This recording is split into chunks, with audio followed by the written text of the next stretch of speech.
দর্শক, আজকে আমরা আপনাদেরকে দেখাবো ফ্রুট সংরক্ষণের কিছু মজাদার পদ্ধতি। দেখতে হলে অবশ্যই শেষ পর্যন্ত ভিডিওটা না টেনে দেখতে থাকুন। প্রথমে এখানে আমরা দেখতে পাচ্ছি কিছু বেরি ফল সংরক্ষণ করছে। খুবই সুন্দরভাবে নিখুঁতভাবে একটা চিমটির সাহায্যে সেই ফলগুলো একে একে সংরক্ষণ করছে। এতে করে কিন্তু সময়ও বেঁচে যাচ্ছে, আবার কিন্তু কষ্টও কম হচ্ছে।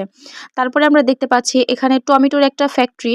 সেই টমেটোর ফ্যাক্টরিতে কিভাবে শুকিয়ে টমেটো সংরক্ষণ করা হচ্ছে। দর্শক, আপনি জানলে অবাক হবেন, এটা কিন্তু টমেটো সংরক্ষণ করার একটা স্বাস্থ্যকর উপায়। এভাবে কিন্তু টমেটোর গুণগত মানও অক্ষুণ্ণ থাকে। এখানে আমরা দেখতে পাচ্ছি যে টমেটোগুলো শুকানোর মাঝে লবণ ছিটিয়ে দেওয়া হচ্ছে, যাতে করে টমেটোতে কোনো ব্যাকটেরিয়া বা ছত্রাকের আক্রমণ না করে, যাতে এটার মান ভালোই থাকে। সাধারণত উন্নত বিশ্বের দেশগুলোতে এই পদ্ধতি অবলম্বন করে সংরক্ষণ করা হয়।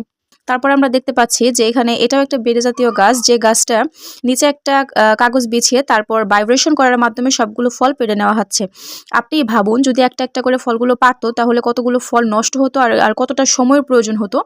কিন্তু এখানে দেখুন, একটা আধুনিক পদ্ধতির মাধ্যমে সেই ফলগুলো কিভাবে খুব সহজে ঝাঁকি দিয়ে পাড়া হয়ে গেছে এবং কিভাবে খুব সহজে ফলগুলো তার নির্দিষ্ট স্থানেও চলে যাচ্ছে।